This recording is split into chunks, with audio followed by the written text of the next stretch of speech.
এঁচোড় তো আমরা বিভিন্নভাবেই রান্না করে খেয়ে থাকি। এই যেমন ধরুন এঁচোড় চিংড়ি, এঁচোড়ের ডালনা, এঁচোড়ের তরকারি বা এঁচোড়ের koptacurry। তো আজ আমি আপনাদের বানিয়ে দেখাবো এঁচোড়ের একদম দুর্দান্ত ও ইউনিক স্বাদের একটি রেসিপি।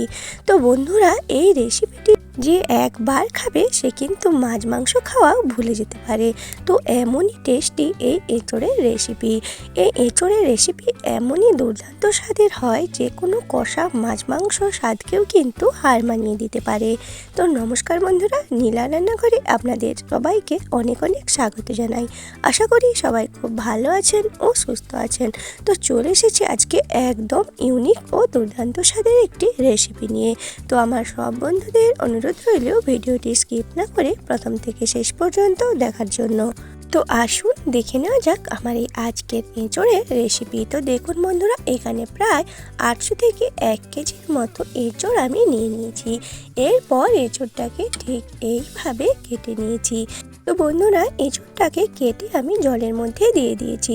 তো আমরা সবাই জানি বেশ আঠা থাকে। তো আপনাদের এখানে একটা টিপস বলে দিচ্ছি বন্ধুরা, এঁচোড়টা কাটার আগে আপনারা এঁচোড়টার ওপরে কিন্তু লেবুর রস মাখিয়ে নেবেন, তাহলে কিন্তু এঁচোড়ের মধ্যে থেকে অনেকটাই আঠা চলে যায়, হাতের মধ্যে কিন্তু একটুও লেগে থাকে না, বা এঁচোড়টা কিন্তু কাটার পরেও সেভাবে আঠা থাকে না। তো এরপর এঁচোড়টা যাতে কালো না হয়ে যায় সেই জন্য এখানে আমি হাফ টেবিল চামচ জলের মধ্যে হলুদ গুঁড়ো দিয়ে দিয়েছি। আর এখানে দেখুন বেশ কিছুটা পরিমাণ আলু নিয়েছি। এঁচোড়ের সঙ্গে সামঞ্জস্য রেখে আলুটাকেও একটু বড় সাইজ করে কেটে নিয়েছি। তো এরপর প্রায় 5 থেকে 7 মিনিট মতো এঁচোড়গুলো জলের মধ্যে রেখেছিলাম। এরপর একটা পাত্রে জল থেকে ছেঁকে তুলে নিচ্ছি। তো আমার চ্যানেলে যারা নতুন বন্ধু, যদি আমার ভিডিওটি ভালো লেগে থাকে তাহলে অবশ্যই আমার চ্যানেলটি সাবস্ক্রাইব করে পাশে থাকা বেল আইকনটি অন করে দেবেন।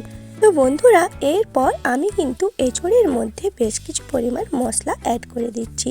তো যেমন দেখুন, এখানে দিয়ে দিয়েছি হাফ টেবিল চামচ লবণ, আর দিয়ে দিচ্ছি হাফ টেবিল চামচ হলুদের গুঁড়ো।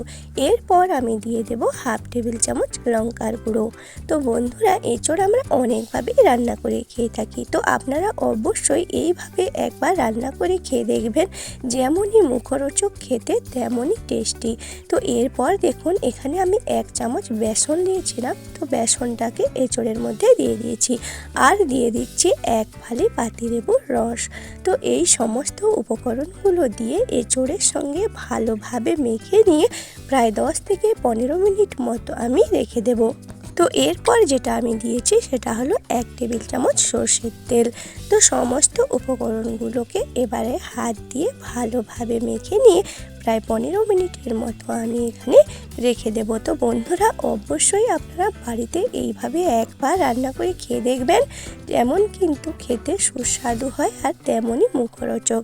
তো একভাবে এঁচোড় খেয়ে যদি না ভালো লাগে তাহলে এইভাবে অবশ্যই একবার রান্না করে খেয়ে দেখতে পারেন। তো দেখুন, এরপর কড়াই বসিয়ে দিয়ে দিয়েছি বেশ কিছুটা পরিমাণ সর্ষের তেল। তো বন্ধুরা, এই রান্নাটা কিন্তু আমি এখন উনুনের মধ্যেই করে নিচ্ছি। ফোনটাকে আমি হাতের মধ্যে ধরেই কিন্তু ভিডিওটা করে নিচ্ছি।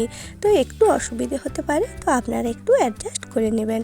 তো দেখুন, তেলটাকে ভালোভাবে গরম করে নিয়ে কেটে রাখা আলুগুলো তেলের মধ্যে দিয়ে দিচ্ছি। তো আলুগুলো দিয়ে কিন্তু বেশ একটু লাল করে ভেজে নেব। তো বন্ধুরা, সমস্ত আলুগুলো এখানে দিয়ে দিচ্ছি। এরপর দিয়ে দিচ্ছি পরিমাণ মতো লবণ, যাতে আলুর সঙ্গে লবণটা ভালোভাবে মিশে যায়। আর দিয়ে দিয়েছি সামান্য করে একটু হলুদের গুঁড়ো। তো লবণ ও হলুদ ভালোভাবে মিশিয়ে নিয়ে আলুটাকে বেশ একটু লাল করে ভেজে নেব। তো যে বন্ধুরা এতক্ষণ পর্যন্ত আমার ভিডিওটি ধৈর্য সহকারে দেখছেন অথচ ভিডিওতে একটা লাইক করতে ভুলে গেছেন, তো অবশ্যই ভিডিওতে একটা লাইক করে দেবেন। আর ভিডিওর শেষে কমেন্টে জানাবেন যে ভিডিওটি আপনাদের কেমন লাগলো।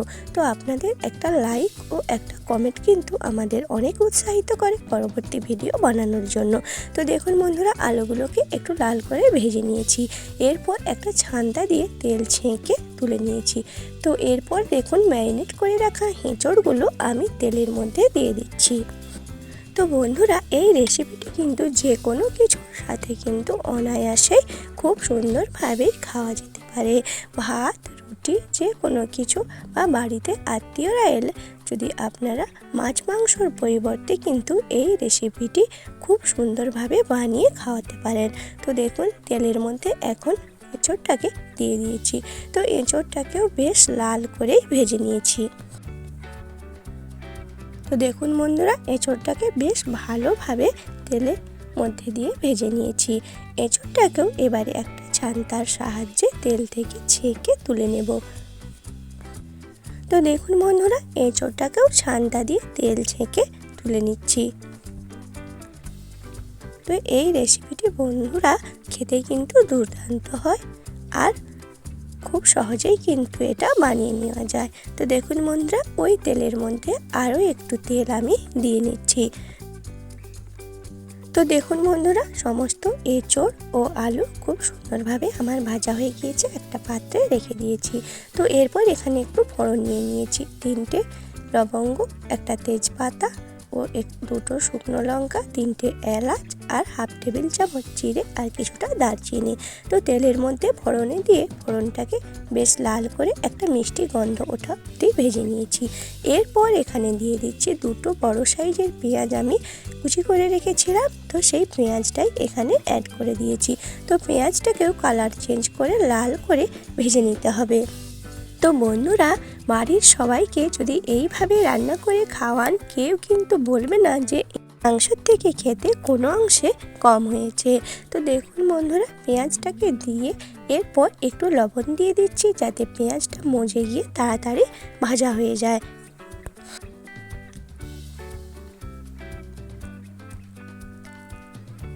তো বন্ধুরা, পেঁয়াজটাকে একটু কালার চেঞ্জ করে লাল করে ভেজে নিয়েছি। এরপর এখানে একটা মিডিয়াম সাইজের টমেটোকে কেটে রেখেছিলাম, সেটাই এখানে অ্যাড করে দিচ্ছি।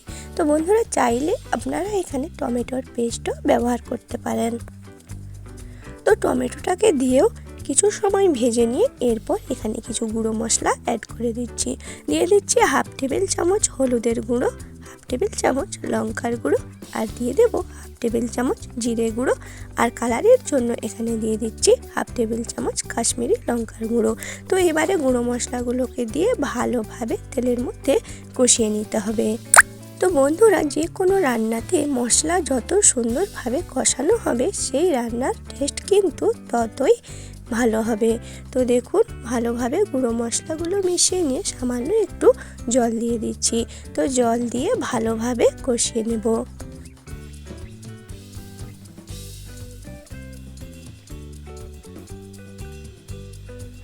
তো বন্ধুরা, জল দিয়ে মশলাটাকে ভালোভাবে কষিয়ে নিয়েছি। এরপর এখানে আমি নিয়ে নিয়েছি হাফ টেবিল চামচ রসুন বাটা আর নিয়ে নিয়েছি 1 টেবিল চামচ আদা বাটা। তো বন্ধুরা, আদা ও রসুন দিয়েও ভালোভাবে মশলার সঙ্গে কষিয়ে নিতে হবে, মশলা থেকে কাঁচা গন্ধ যাওয়া না অবধি। তো দেখুন বন্ধুরা, আদা ও রসুন দিয়েও মশলাটাকে বেশ ভালোভাবে কষিয়ে নিয়েছি, মশলা থেকে তেল ছাড়া না অবধি। তো মশলা থেকে তেল ছেড়ে দিয়েছে, মশলাটা আমার খুব সুন্দরভাবেই কষানো হয়ে গিয়েছে। তো এরপর এখানে আরেকটু জল আমি অ্যাড করে দিচ্ছি। তো জল দিয়েও ভালোভাবে কষিয়ে নিয়েছি। আর আমি এখানে অ্যাড করে দিয়েছি 1 টেবিল চামচ বেসন। তো বন্ধুরা, অবশ্যই করে আপনারা এই রান্নাতে বেসনটা ব্যবহার করবেন। বেসনটা দিলে এই রান্নার টেস্টটা কিন্তু আরও বেড়ে যায় আর খেতে কিন্তু দারুণ লাগে আর দারুণ মুখরোচক হয়। তো দেখুন বন্ধুরা, ভালোভাবে কষিয়ে নিয়ে এর মধ্যে ভেজে রাখা আলু ও এঁচোড়টাকেও দিয়ে দিয়েছি। তো আলু ও এঁচোড় দিয়েও প্রায় 5 থেকে 7 মিনিট আমি ভালোভাবে মশলার সঙ্গে কষিয়ে নিচ্ছি।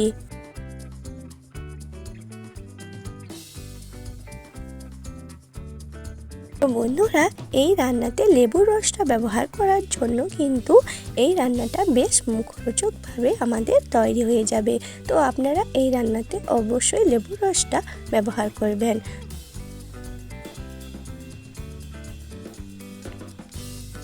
তো দেখুন বন্ধুরা, আলু ও এঁচোড় মশলার সঙ্গে ভালোভাবে কষিয়ে নিয়েছি।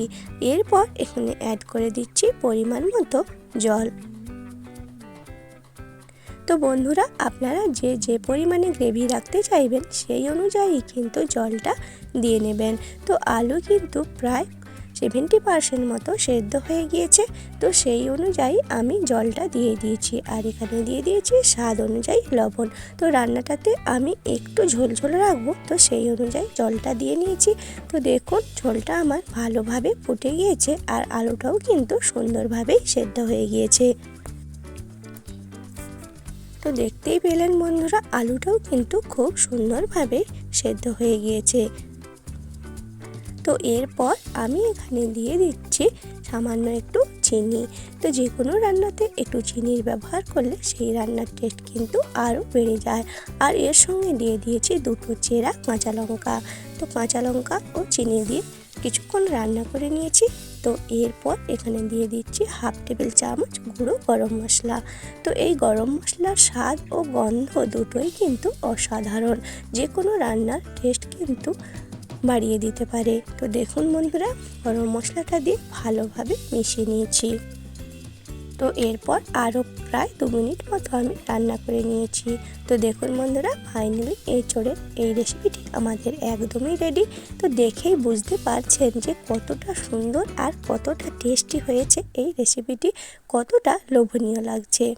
ওরা যে কোনো কষা মাছ মাংসের স্বাদকে কিন্তু হার মানিয়ে দিতে পারে এই এঁচোড়ের মুখরোচক রেসিপিটি। তো কেমন লাগলো আমার এই আজকের রেসিপিটি অবশ্যই কমেন্টে জানাবেন। ভালো লাগলে একটি লাইক করে চ্যানেলটি শেয়ার করে দেবেন। আর এরকম নিত্য নতুন রেসিপি পেতে অবশ্যই আমার চ্যানেলটি সাবস্ক্রাইব করে রাখবেন।